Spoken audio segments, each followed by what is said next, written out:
Baik, Bapak Ibu hadirin yang kami hormati, teman-teman para peserta PK 176, 177, dan 178, kami mohon izin untuk memulai seluruh rangkaian acara pada kesempatan siang hari ini. Kami mengucapkan Assalamualaikum warahmatullahi wabarakatuh. Selamat siang. Waalaikumsalam warahmatullahi wabarakatuh. Selamat Waalaikumsalam. siang, kami ucapkan kepada yang terhormat Menteri Badan Usaha Milik Negara Republik Indonesia, Bapak Erick Thohir, yang kami hormati Direktur Utama LPDP Bapak Andin Hadianto, yang kami hormati jajaran direksi dan juga Kepala Divisi LPDP, dan juga seluruh penerima beasiswa LPDP, khususnya para peserta PK Daring, PK 176, 177, dan 178 yang hadir hari ini melalui Zoom, dan juga seluruh hadirin yang ikut menyaksikan sesi siang ini melalui kanal YouTube LPDP RI. Selamat datang dalam acara kelas gabungan persiapan keberangkatan LPDP Angkatan 176, 177, dan 178. Perkenalkan, saya Ilo, Senior Eksekutif Sekretari LPDP yang akan memandu jalannya agenda pada siang hari ini. Bapak Menteri, jajaran manajemen LPDP, dan hadirin yang berbahagia, dalam rangka memberikan pembekalan mengenai transformasi generasi muda dan tantangan di era global kepada seluruh penerima beasiswa LPDP, maka pada hari ini telah hadir bersama kita, beliau adalah Bapak Erick Thohir, Menteri BUMN Republik Indonesia. Selain menjadi Menteri BUMN, beliau saat ini juga menjabat sebagai Ketua Umum Masyarakat Ekonomi Syariah. Sebelumnya beliau menjabat sebagai Ketua Inasgok di tahun 2018, Direktur Utama Antv tahun 2014 hingga 2019, dengan banyak sekali penghargaan yang pernah beliau raih, yang diantaranya adalah The Newsmaker in Pandemic Issues dari iNewsmaker Award tahun 2021, Berita Satu Public Leader Award oleh Berita Satu Media Holding tahun 2021, The Most Influential Minister oleh CNBC Indonesia Award tahun 2020, Man of the Year 2020 oleh Asosiasi Duta Indonesia. Dan Bapak Ibu hadirin yang kami hormati, tanpa berlama-lama karena waktu beliau juga terbatas, kita sudah sangat beruntung sekali beliau berkenan hadir bersama kita. Kami langsung saja kepada yang terhormat Menteri BUMN Republik Indonesia, Bapak Erick Thohir, untuk menyampaikan materinya kepada kita semua. Silakan Pak Menteri. Assalamualaikum warahmatullahi wabarakatuh. Salam sejahtera untuk kita semua. Om Swastiastu, Nama Budaya, salam kebajikan. Saya merasa sangat terhormat diundang di event ini. Pak Andin, terima kasih. Mas Tri, terima kasih. Dan yang paling penting, saya senang sekali bertemu dengan adik-adik pemimpin masa depan Indonesia, disrupsi masa depan juga untuk kemajuan Indonesia. Dan kalau saya lihat, walaupun saya tidak bisa lihat semua, tapi mukanya cukup optimis nih. Mudah-mudahan kita tidak salah tebak sama kalian ya, karena tidak mungkin kita sebagai bangsa tidak punya generasi muda yang produktif, kreatif, karena ini eranya sangat berbeda. Ya, kalau kita lihat, mungkin saya coba paparkan dengan kondisi-kondisi saat ini, apa yang kita akan lakukan dan tentu ke depannya. Jadi, mohon maaf kalau di slide ini saya kesannya menakut-nakuti kalian. Tapi ini realita yang kita harus hadapi sama-sama, apalagi kalian adalah ujung tombak kita ke depan. Saat ini kita mendapat tekanan dari 3 hal, yaitu bagaimana pasar global yang makin hari makin terbuka, lalu juga disrupsi digital yang makin hari juga ini menimbulkan ketidakpastian.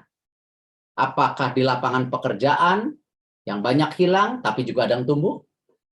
Apakah di jenis usaha yang akan hilang tetapi juga akan tumbuh juga yang lain? Dan yang terpenting juga ketahanan kesehatan yang memang musuhnya tidak kelihatan. Dan ini sesuatu yang terjadi tiap 10-20 tahun sekali. Hari ini COVID. Beberapa tahun dulu ada flu burung, ada Ebola. Dan ini hal-hal yang memang saya rasa menjadi sebuah rutinitas yang memang kita harus hadapi bersama-sama. Nah, karena itu, kalau kita lihat di pasar global sendiri sekarang, banyak negara saling istilahnya menekan satu dan lainnya, tentu untuk kepentingan tadi negaranya masing-masing. Bagaimana sekarang EU? Mereka sekarang sudah menerapkan produk-produk yang lebih green. Saya sepakat yang namanya lingkungan hidup itu harus kita dukung karena memang ini untuk masa depan kita semua. Termasuk masa depan anak saya, cucu saya. Tetapi yang harus diantisipasi, jangan sampai ini ada konteks terselubung. Contoh yang kemarin di G20. Bagaimana kita tiba-tiba dipaksakan harus menandatangani yang namanya supply chain agreement. Di dalam isinya bahwa kita harus membuka selebar-lebarnya sumber daya alam kita.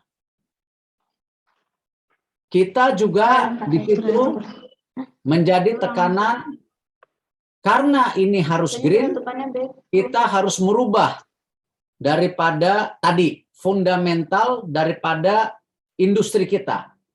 Tetapi dalam waktu yang sangat cepat. Sedangkan negara-negara industrial yang lain di dunia sudah melakukan transformasi ini sejak lama. Tapi kita harus dikasih waktu lebih cepat, 2030. Padahal sudah seyogyanya kita mesti punya transisi. Nah, ini yang kita lakukan. Karena itu ya kita harus pastikan juga jangan sampai kita tidak dari sentranya dunia. Karena kenapa? Dunia memerlukan market kita, memerlukan juga sumber daya alam kita. Nah, kita bisa lihat kenapa. Jelas di sini. Kita di Asia Tenggara itu negara yang paling banyak mengirim raw material di dunia. Hampir masih 50%. Dibandingkan negara-negara tetangga kita sudah punya hilirisasi. Nah, berarti apa? Kalau kita tadi tiba-tiba harus mempertahankan raw material ini, sehingga hilirisasinya tidak terjadi di sini, di negara lain. Dan ujung-ujungnya akhirnya apa? Tadi, isu daripada pembukaan lapangan kerja, jenis usaha baru, dan lain-lainnya.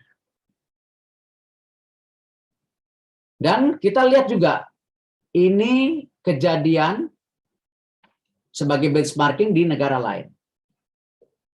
Dulu, waktu saya masih kuliah, itu ada istilahnya BRIC. Brazil, Rusia, India, China sebagai negara-negara yang bisa mendorong ekonomi dunia. Tetapi apa problemnya negara-negara Latin Amerika ini? Sekarang dia terjebak di middle trap income karena tadi tidak melakukan yang namanya upgrading di industrinya agar kompetitif. Tidak lakukan hilirisasi. Tidak ada R&D. Tidak ada juga investasi di human capital, yaitu generasi mudanya. Dan sehingga juga struktur daripada ekonominya, kebijakannya lemah. Kita bisa melihat terus merosot. Brazil, Meksiko dibandingkan negara maju seperti Amerika. Nah, ini yang kita harus antisipasi juga buat kita. Jangan sampai booming tadi generasi muda di Indonesia saat ini, ekonomi kita yang terus meningkat, tetapi kita tidak melakukan tadi investasi kepada sumber manusia kita, tidak investing di advanced industry, tidak bertransformasi digital, apalagi melupakan R&D yang dimana sekarang merupakan bagian daripada pengembangan ekonomi yang berdasarkan knowledge-based economy. Kita lihat data lain. Disrupsi digital. Perusahaan-perusahaan di Amerika 2021 ini semua teknologi company. Apple, Microsoft, ya. Mungkin ada yang tidak, Saudi Aramco. Tapi saya yakin Saudi Aramco juga sama Pertamina. Dia akan fokus nanti ke teknologi base yang namanya petrochem. Karena petrochemical itu turunannya merupakan bagian-bagian yang sangat penting untuk kehidupan kita. Tesla, teknologi walaupun mobil. Nah, keuangan masih ada, di sini. Nah, tapi ini shifting dibandingkan tahun 2005 yang masih kebanyakan yaitu sumber daya alam, atau di 2011-an itu lebih banyak retail. Nah, ini juga sudah masuk yang namanya first wave di Indonesia, e-commerce. Babak belur ketika barang-barangnya banyak asing. Makanya waktu itu kita mengintervensi. Barang-barangnya harus dalam negeri. Kalau enggak UMKM kita jebol. Nah, sekarang udah masuk yang namanya second wave. Insurance, media, edutech, fintech. Kemarin babak belur sama ojol kita. Pinjol, sorry. Pinjaman online. Nah, ini second wave masuk. Nah, pertanyaannya, siap nggak kita? Kita benchmarking juga lihat dengan Amerika. Mereka ada SpaceX. Ada macam-macam nih. Yang namanya mereka punya Dekakon, Unicorn. Ya, China. Kita baru 8. Dan ini sesuatu yang tidak bisa terhindarkan. Makin PDB kita nanti akan tinggi, jumlah daripada Sunicon, Dekakon, Unicorn, ya bukan Omicron ya, kalau Omicron nanti penyakit itu. Nah, ini harus diantisipasi. Jangan semua asing. Apalagi pekerja teknologinya juga outsource lagi ke India dan Rusia. Nah, belum lagi ini. Kalau COVID-nya naik, ekonominya turun. Kalau nanti ada pandemi lain, kita nggak tahu. Bahan baku obat kita 94% import, coba bayangin. Jadi kemarin di awal-awal COVID kita babak belur. Obat ini nggak punya, obat itu nggak punya. Alat kesehatan juga seperti itu. Nah, hal-hal ini kenapa konteksnya 3 tekanan ini yang memang kita sebagai bangsa, terutama generasi muda, adik-adik saya ini, juga mesti tahu vibrant ini. Bahwa ini yang akan kita hadapi bersama-sama.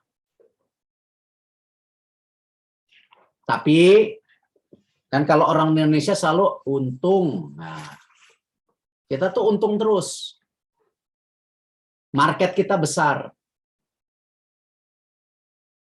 Ya, lihat data-data ini.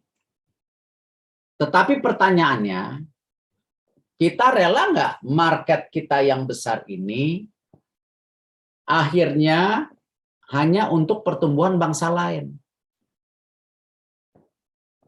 Padahal kita harus pastikan market yang besar ini untuk pertumbuhan bangsa kita.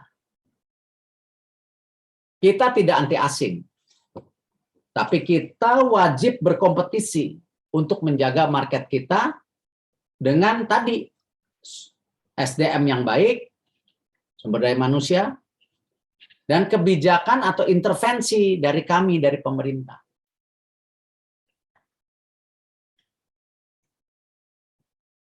Hal lainnya, lihat, ekonominya terus tumbuh sampai 2045. Ini luar biasa.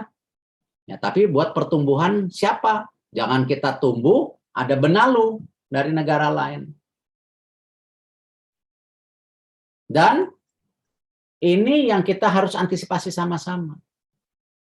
Dan ingat, 2038, hati-hati. Itu piramida kita akan kebalik. Yang tadinya kalau piramida yang di bawah itu anak mudanya banyak di piramida, tapi piramidanya kebalik nanti orang tuanya yang banyak. Middle class-nya shrinking. Nah, ini yang bahaya.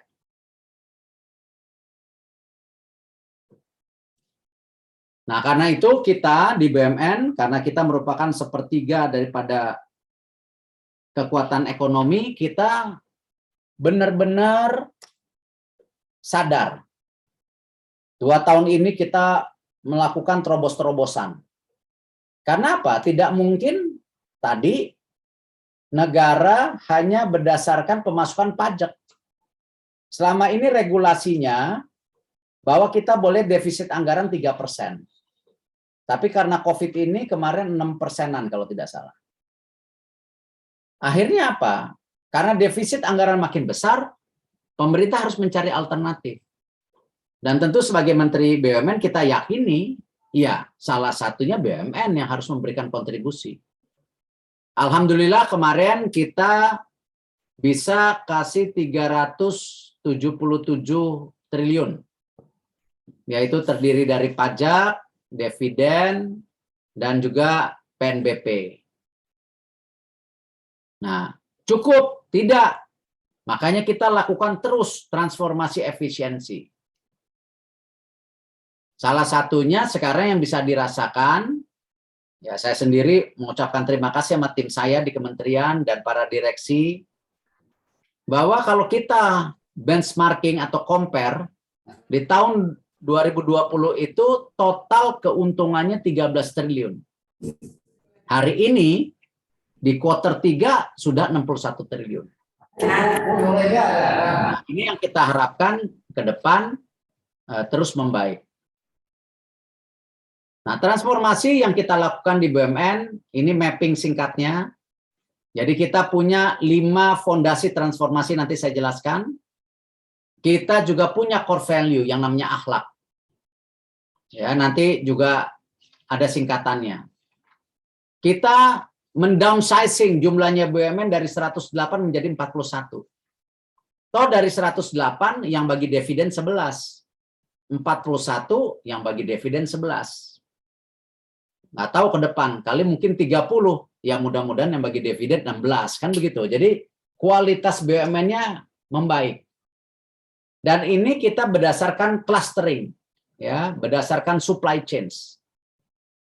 Tidak mau lagi grouping-grouping ini tidak saling mendukung. Contoh, saya sangat bangga di industri perbankan BUMN. Kenapa? Di market yang terbuka, itu ada swasta dan asing, tapi BUMN punya bank-bank besar seperti BRI, Mandiri, BNI, bahkan masuk world class company. Dan ini market terbuka. Nah, itu yang kita mau lakukan apa? Sebagai BUMN defense shield juga, penyeimbang pasar. Telkom sama world class company, di industri telco itu sangat terbuka. Ada Tri, ada XL, Urudu, macam-macam. Tapi Telkomsel masih sangat dominan. Ya, Pertamina. Nah, ini kita sedang juga perbaiki Pertamina. Kita bikin sub-sub holding yang bisa tadi bersaing dan refocusing. Nah, ini yang kita lakukan. Tetapi tentu leadership itu sangat penting di BUMN. Makanya kita terapkan juga target-target ini. Bahwa kita mau kesetaraan gender ada 15% perempuan di women leadership. Di tahun 2021, 5% milenial. Tetapi di 2023 naik ke 25% dan 10%. Karena kita yakini yang namanya disrupsi itu selain dari digitalisasi, tetapi dari millennials-nya yang mendisrupsi. Jadi kita penting sekali di BUMN punya leader-leader muda sebagai transisional, ya, dan continuity. Karena kita sadari juga Allah Subhanahu wa Ta'ala itu kan memberikan kita pendidikan, ya, pemikiran, otak yang luar biasa. Tetapi kalau umur ada batasannya. Nah, itulah yang saya terus mendorong para mentor senior di BUMN untuk menyadari ini. Generasi muda harus diberi kesempatan.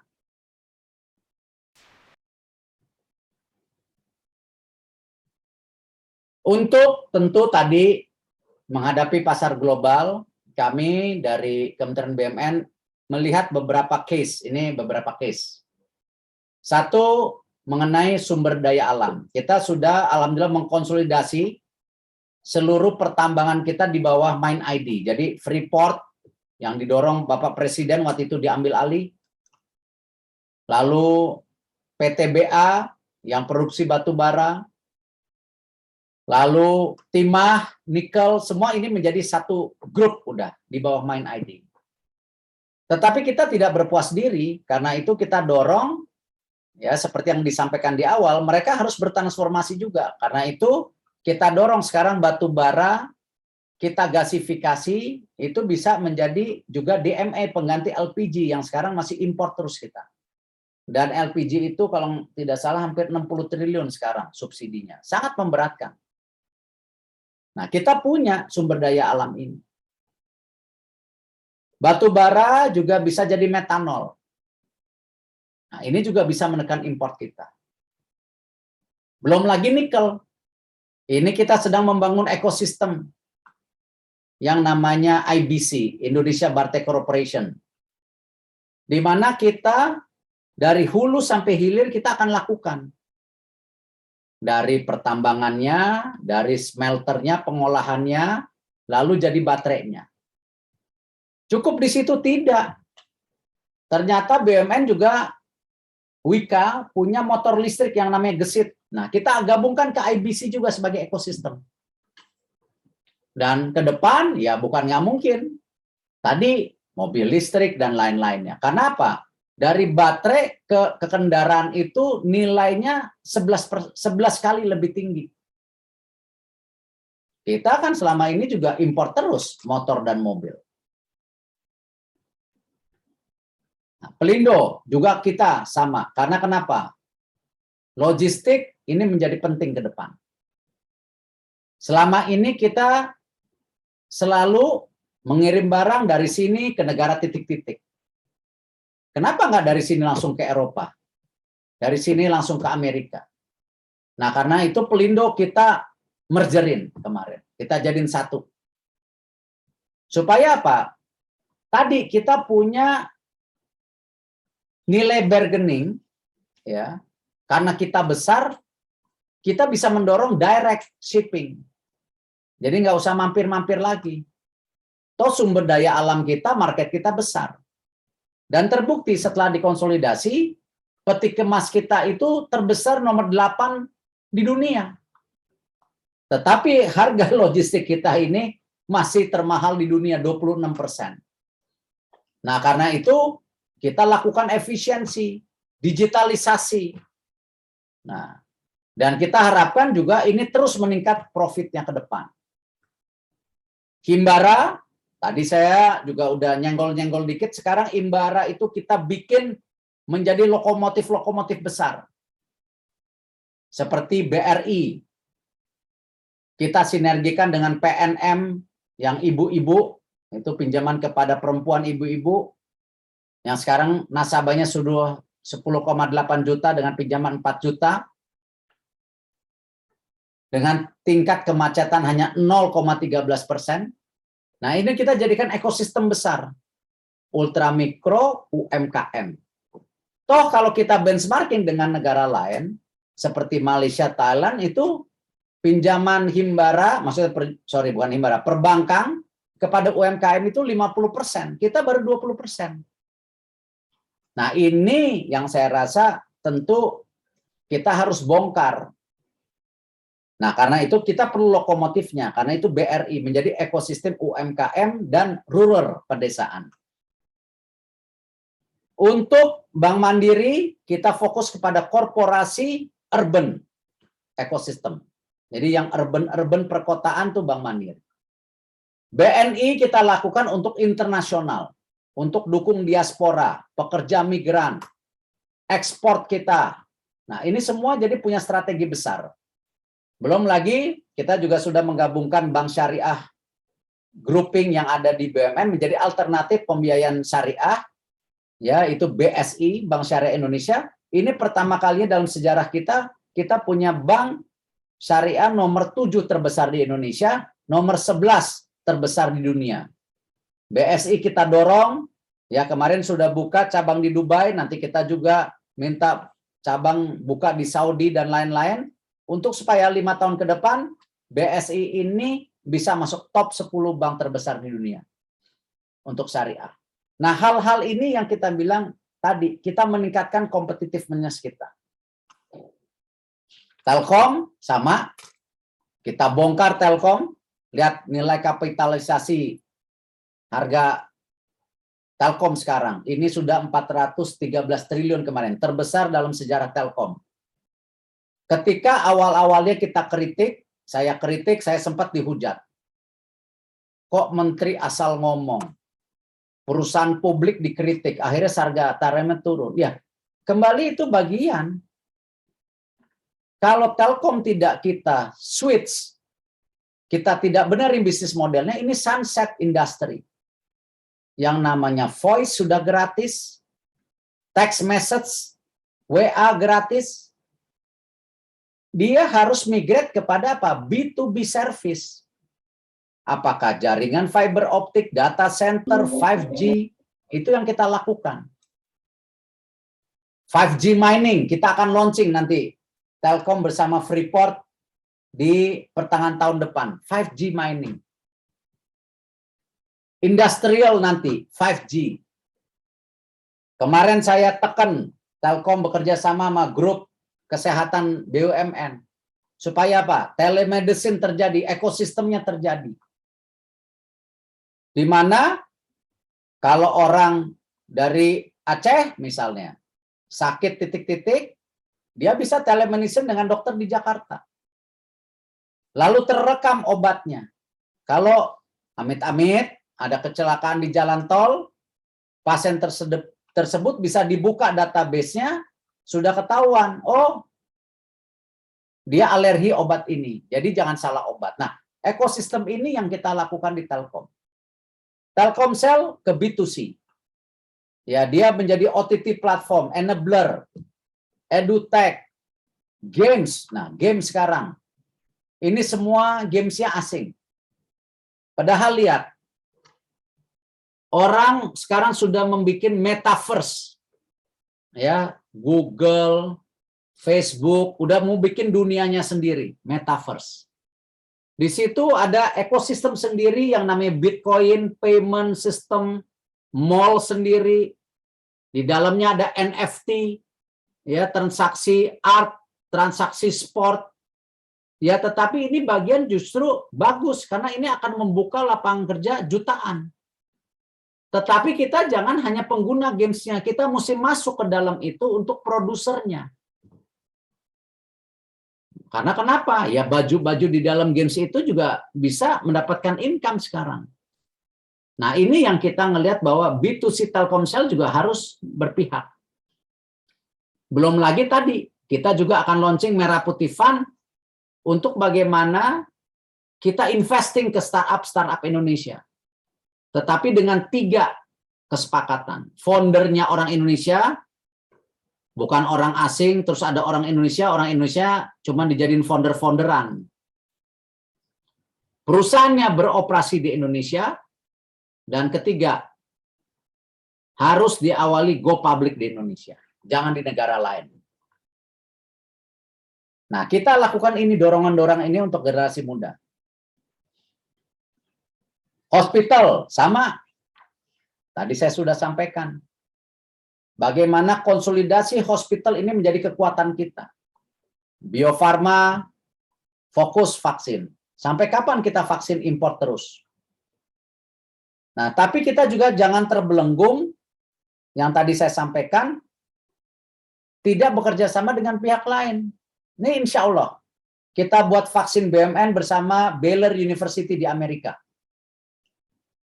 Kita akan launching vaksin sendiri di bulan Juni-Juli. Dengan kapasitas 77 juta. Ya, memang segitu kekuatannya. Kita kerjasama. Selain tentu yang kita dorong dengan universitas-universitas yang ada di Indonesia. Lalu pengembangan obat herbal di Indofarma. Kita harapkan obat herbal ini menjadi alternatif, tetapi yang memang prudent, benar gitu. Bukan herbal-herbalan, tapi yang proven. Jangan sampai tadi semua obat impor, padahal kita ini negara tropis, kaya sekali sumber daya alamnya, obat-obatannya. Nah, kembali juga ya chemical, obat yang memang harus kita tekankan juga, obat-obat generik yang buatan Indonesia, supaya tadi ketika ada apa-apa kita konsolidasikan. Di rumah sakit, saya mau highlight cuma satu, 600.000 orang Indonesia berobat ke luar negeri. Lalu kita marah, enggak nasionalisme. Harusnya berobat di Indonesia, lah gimana? Kita kan harus introspeksi diri. Kalau masyarakat kita ada yang nggak percaya dengan pengobatan kita, ya kita harus coba cari solusi. Karena itu kita bangun sekarang rumah sakit internasional di Bali, supaya ada alternatif bahwa di Indonesia juga punya rumah sakit yang bagus. Dan tidak tanggung-tanggung kita kerjasama sama Mayo Clinic, merupakan rumah sakit kanker nomor 1 di dunia. Apalagi kalau penderita kanker di Indonesia saat ini 60% meninggal. Nah, yang menderita kanker kan bukan orang kaya saja. Orang yang tidak mampu juga ada yang menderita kanker. Nah, karena itu kemarin kita pitching sama Mayo-nya, supaya tadi mereka juga menjadi bagian research di Indonesia, bagaimana dokter-dokter kita yang di daerah sendiri juga bisa benchmarking. Jadi dalam perawatan kanker bisa ditekan angkanya, jangan karena tidak punya pengalaman, ada seorang pasien di daerah terpencil, harus melakukan tes A, B, C, D, E, padahal sudah ada tadi kolomnya, kalau sakit kanker ini tesnya 3 macam aja. Nah, ini yang kita mau tekan supaya tadi ada keseimbangan pasar dan bahkan kita intervensi. BUMN-nya harus sehat, harus transparan, harus profesional. Kita dorong juga transformasi, dan sebagai tadi lokomotif daripada ekonomi Indonesia, kita juga berani mengintervensi. Kita berani menyeimbangkan pasar. Tentu transformasi tidak ada artinya kalau tidak transformasi human capital. Nah, karena itu saya hanya menjelaskan di poin E, transformasi human capital di BUMN adalah menjadi bagian yang sangat penting. Ini masuk ke 5 fondasi kita. Selain tadi, A, nilai ekonomi dan sosial untuk Indonesia, kita balance. B, bagaimana tadi saya sudah sampaikan, fokus kepada core, fokus, tapi menjadi expert.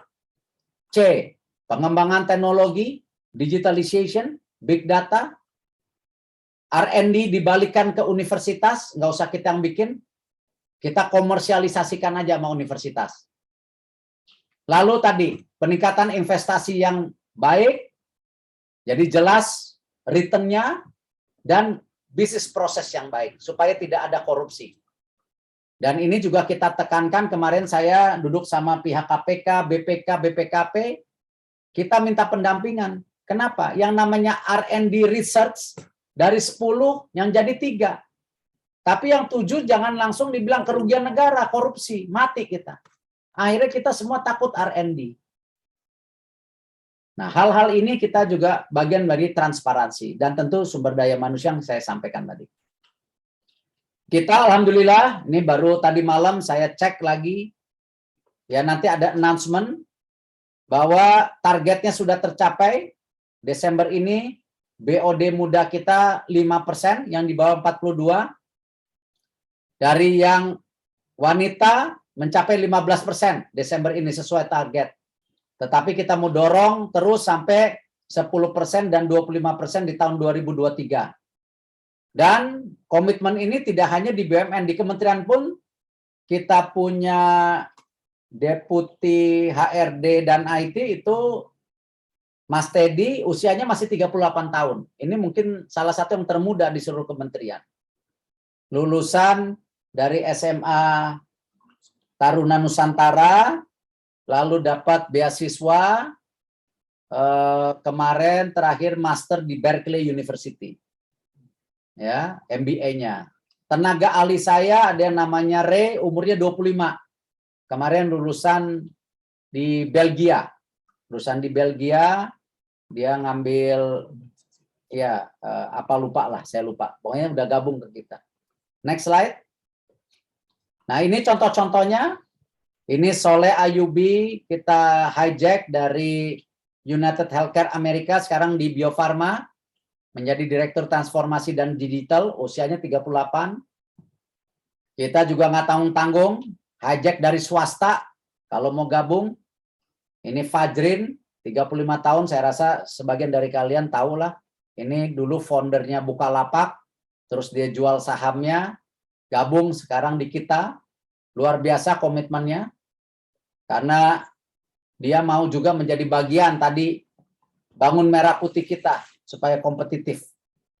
Ini ada Arga, usianya 40 tahun, ini dari dalam BUMN, Direktur Jaringan dan Layanan.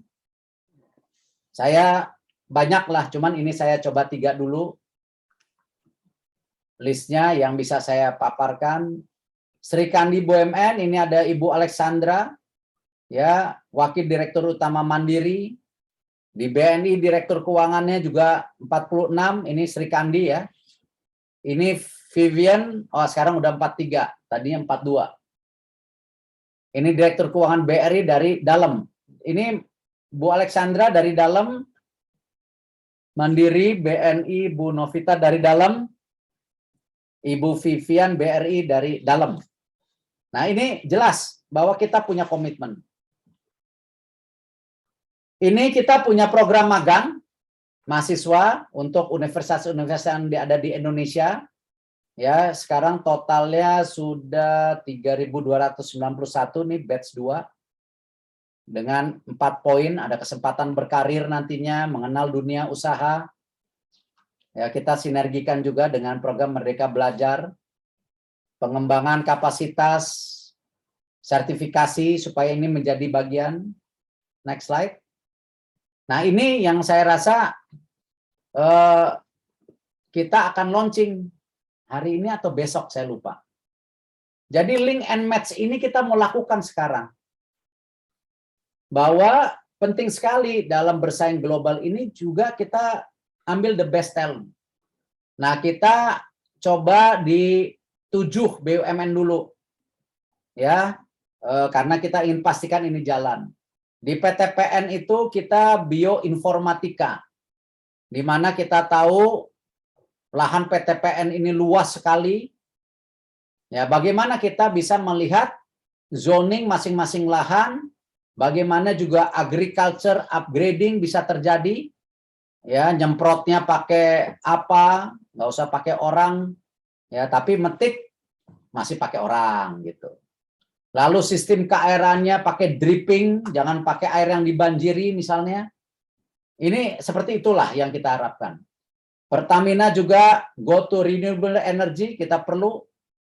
Ya, ini PLN, Green Booster, PLN Mobile, ini jadi udah ada strategi-strateginya yang kita harapkan tadi.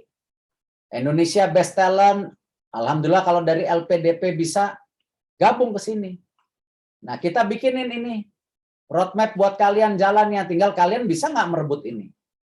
Blockchain di Telkom, AI, asset management, lalu ini di Mind ID, ya ini nggak masuk, mestinya ada apa istilahnya mining scientist di sini, lupa dimasukin. Ya, terus ada bank, smart city, bagian dari pembangunan rumah, Bio Farma, riset vaksin. Nah, hal-hal ini kita bagian link and match. Jadi saya berharap sekali untuk generasi muda, ya benar-benar kalian harus bisa mengambil hal ini. Tahun 28, generasi muda kita bisa menunjukkan nasionalisme kita sebelum kemerdekaan tahun 45. Saya secara pribadi pun merasakan itu. Saya jadi dirut sebuah media umurnya 30. Saya diberi kesempatan mimpin Asosiasi Bola Basket Indonesia 34. Saya juga coba ya dengan bisnis ngambil alih klub di luar negeri Inter Milan dan alhamdulillah dijual lagi untung. Ya, paling tidak pernah jadi presiden Inter Milan, orang Asia, orang Indonesia. Tetapi kuncinya tadi, kalian ataupun saya yang lakukan apa? Kita harus punya capability. Kalau kita punya capability, kita dihargain orang, uang datang. Capability tidak cukup, harus jadi expertise di bidangnya. Kenapa? Ketika track saya olahraga, saya diminta jadi ketua Asian Games. Orang melihat tadi, capability, track record, expertise. Itu yang utama. Yang kedua, saya berharap tadi, ketika kita ditempatkan dimanapun, kita harus berikan yang terbaik. Jangan ngeluh. Kasih yang terbaik, proven. Jangan takut difitnah, jangan takut dituduh. Selama tadi ada hasilnya. Itu yang harus lihat. Dan penting sekali. Yang terakhir tadi, fighting spirit. Kita harus punya fighting spirit. Nggak bisa semua itu dihadapi dengan rebahan. Ya, tiduran maksudnya. Kita harus bergerak. Ada problem, dihadapi, jangan dihindari. Salah, ngaku salah. Bodoh di hal lain, akuin bodoh. Tidak mungkin kita sebagai manusia itu sempurna. Karena itu apa? Tim penting, teamwork penting. Bangsa ini terlalu mudah dipecah-pecah. Dari zaman dulu dipecah-pecah. Yang ngejajah kita itu perusahaan, bukan negara. Kenapa? Kita dipecah-pecah. Nah, 3 hal ini yang saya titipkan untuk tadi future bangsa kita ada di kalian. Dan saya berharap juga kalian pulang. Jangan tinggal di luar negeri. Ya, pulang bangun bangsa ini. Jadi saya terima kasih bisa bertemu kalian. Future bangsa kita ada di tangan kalian. Wassalamualaikum warahmatullahi wabarakatuh. Waalaikumsalam warahmatullahi wabarakatuh. Waalaikumsalam warahmatullahi wabarakatuh. Sungguh luar biasa ya penyampaian dari materi dari Menteri BUMN Republik Indonesia. Kita beri tepuk tangan yang meriah untuk Bapak Menteri BUMN Republik Indonesia, Bapak Erick Thohir. Terima kasih Bapak Menteri atas penyampaian materinya siang ini, dan tentu mungkin sudah banyak sekali pertanyaan, namun kami mohon maaf karena keterbatasan waktu, kami hanya akan membuka satu sesi dan untuk satu penanya ya Pak ya. Mas Tri, gini. Gimana Pak Menteri? Kalau ada ya? mau nanya, Siap.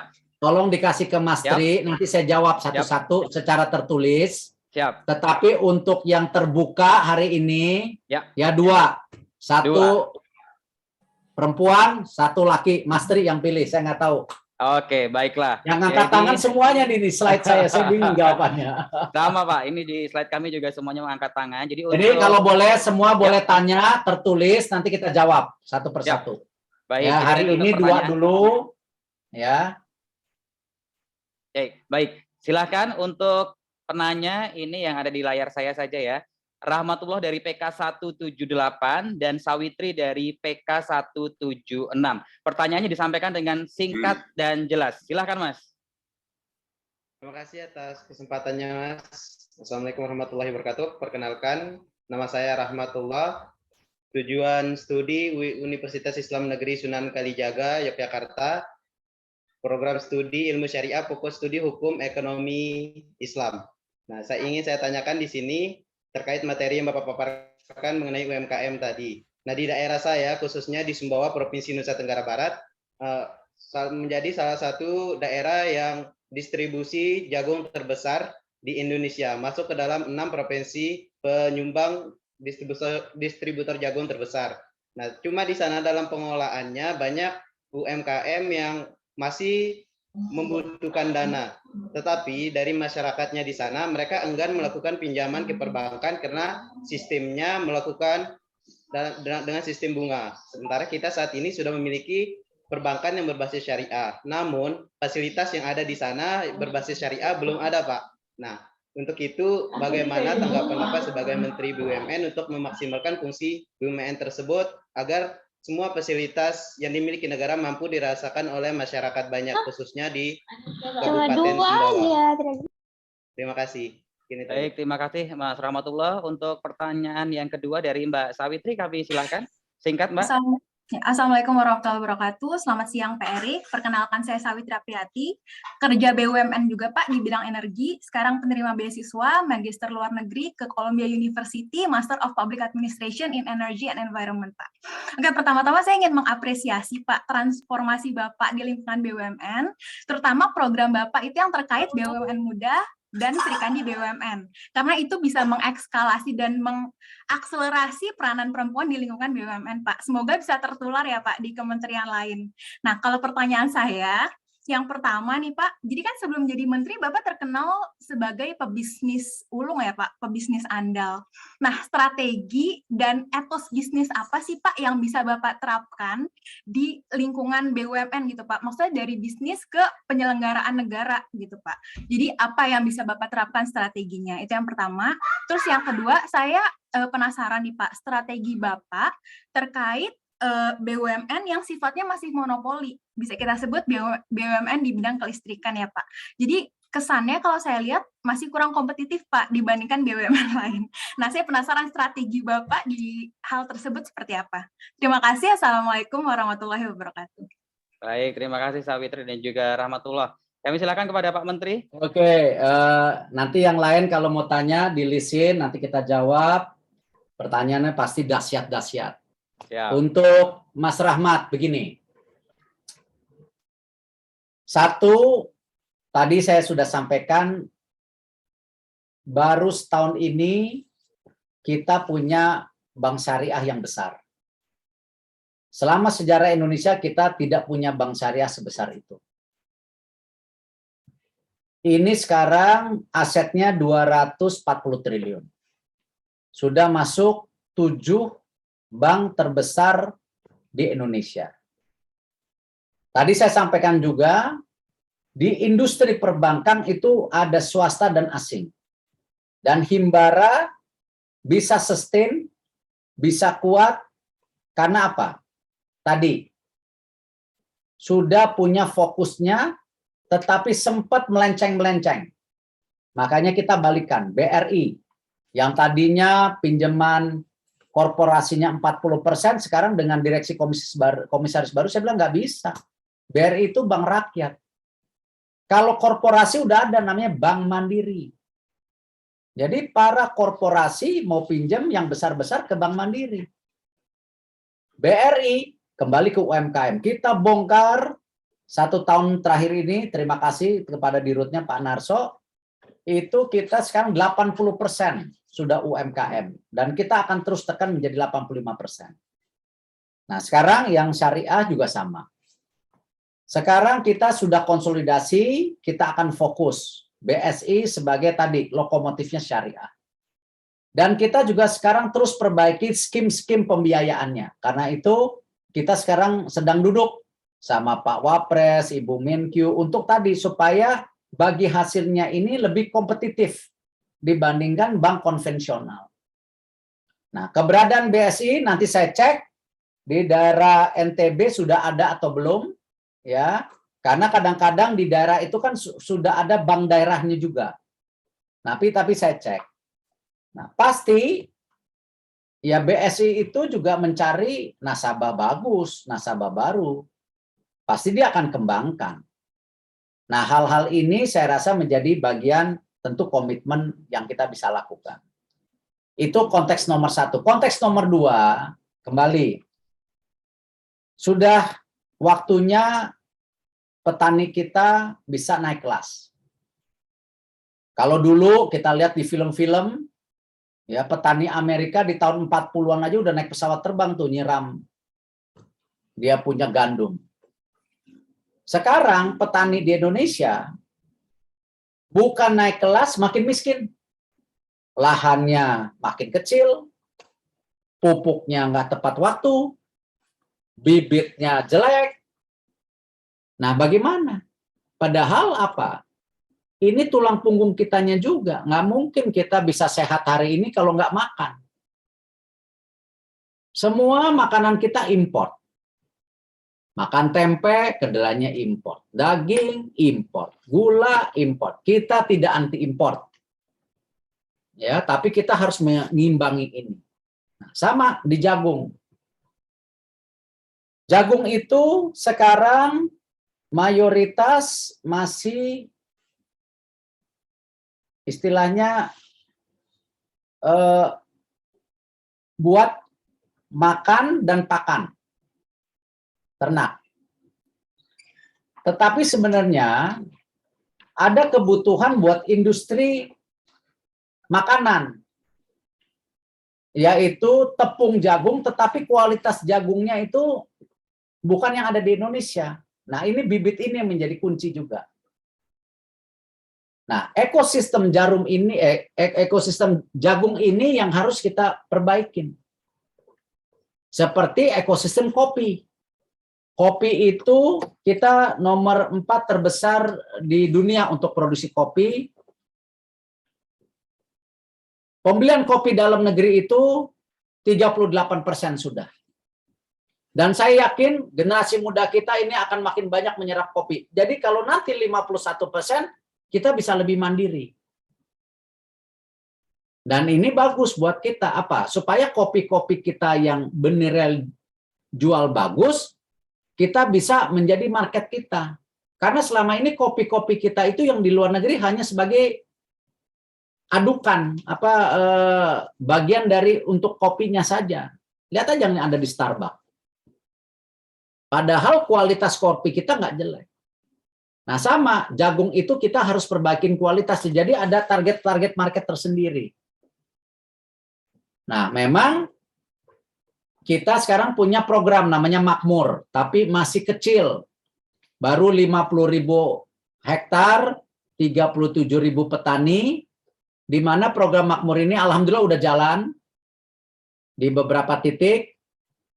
Kita membantu pembiayaan petani, lalu bibitnya dikasih yang bagus, pupuknya tepat waktu. Alhamdulillah kemarin data-data terakhir, tadinya hasil panennya itu 5 jutaan, sekarang udah bisa 8 juta. Dia naik 30%.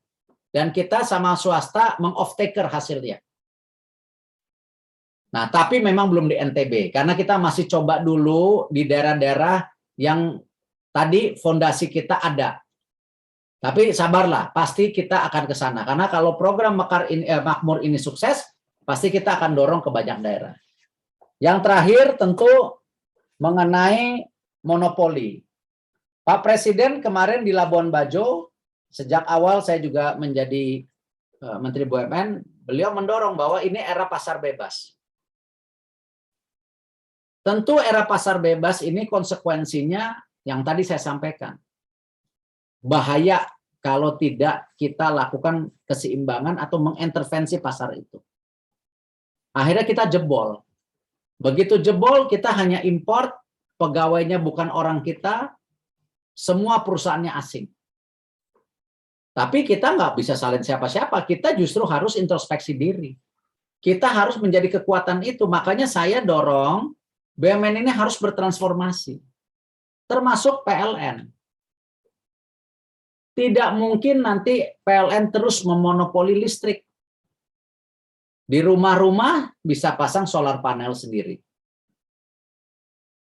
Dan ini juga berubah sekarang. Yang tadinya fosil menuju energi terbarukan.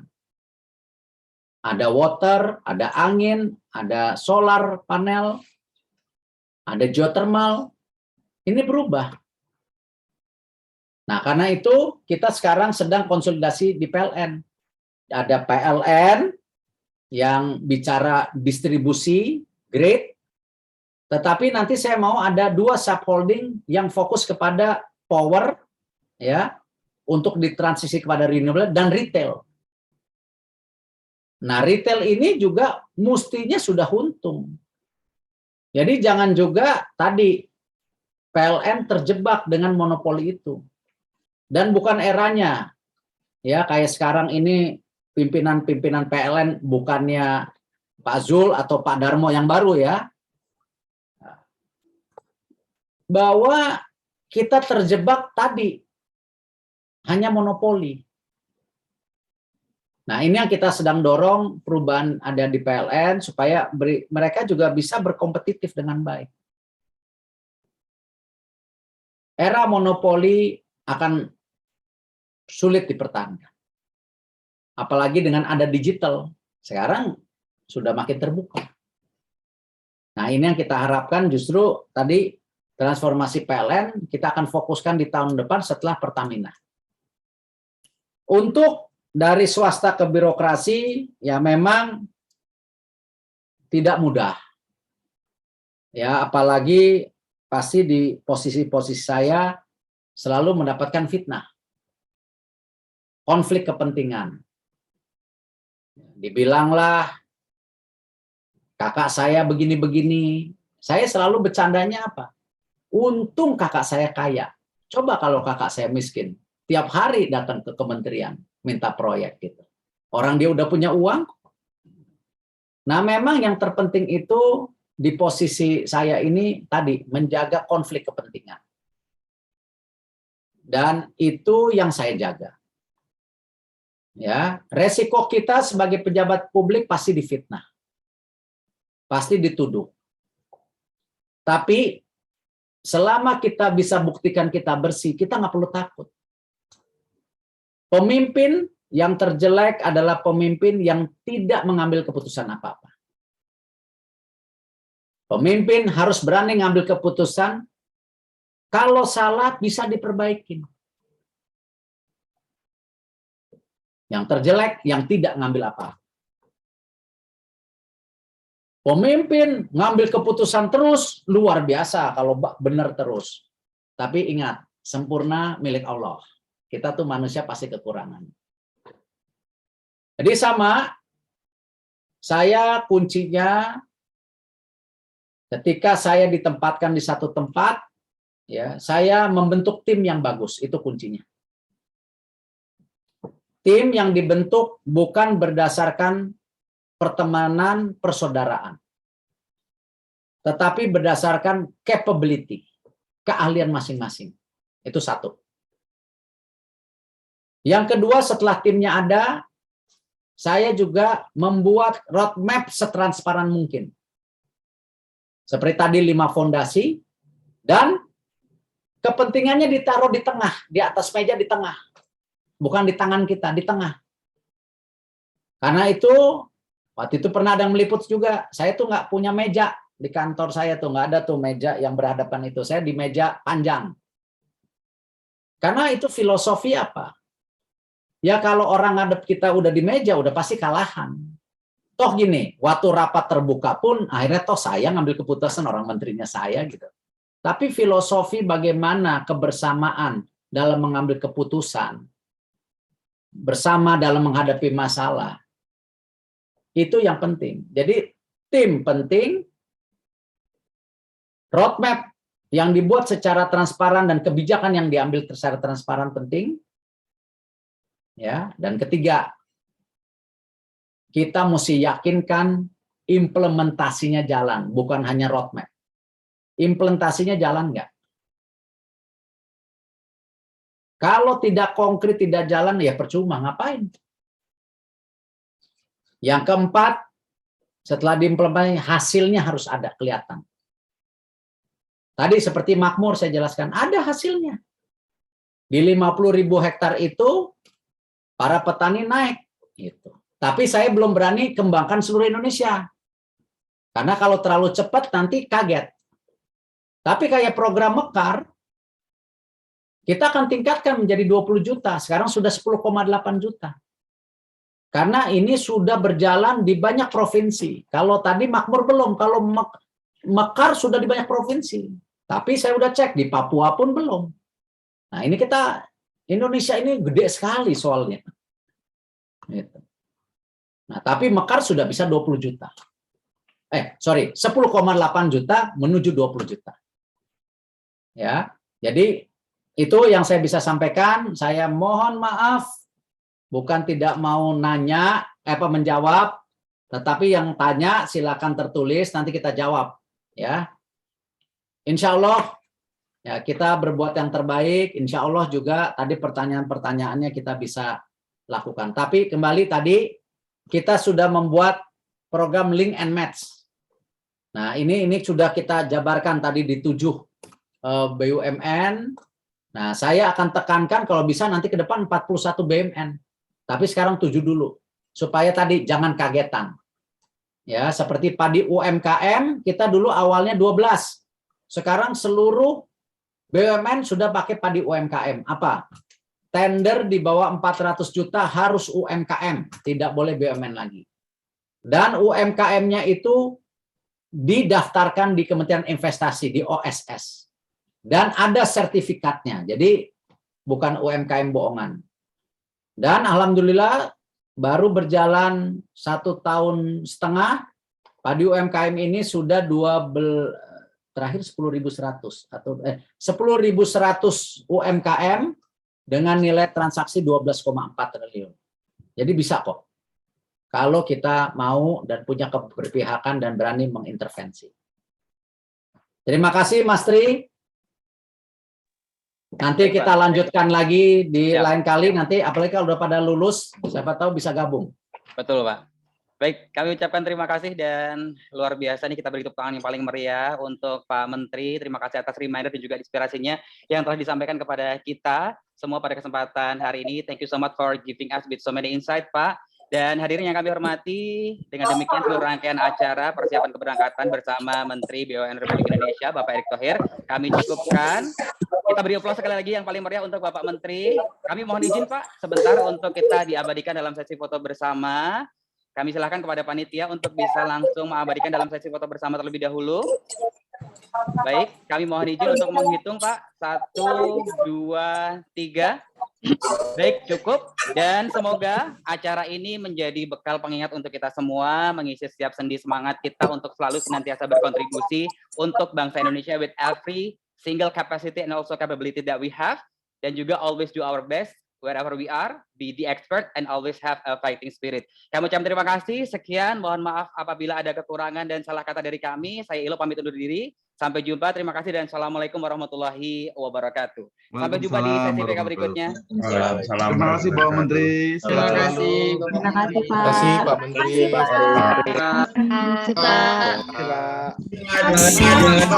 kasih Pak Menteri. Usai sudah kini masa yang kan datang, mari bersama hadapi,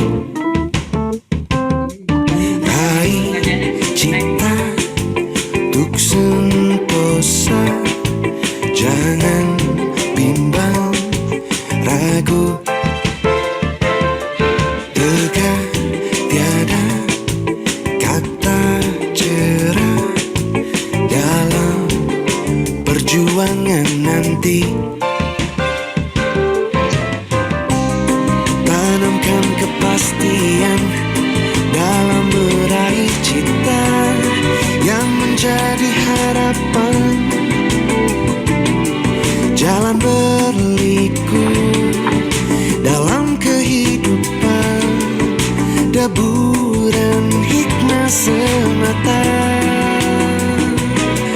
Masa-masa yang bahagia menanti di sana, namun tanpa kerja nyata dan doa pada yang esa, kiranya kan sia-sia. Raih cita untuk sentosa, jangan bimbang ragu. Tegak tiada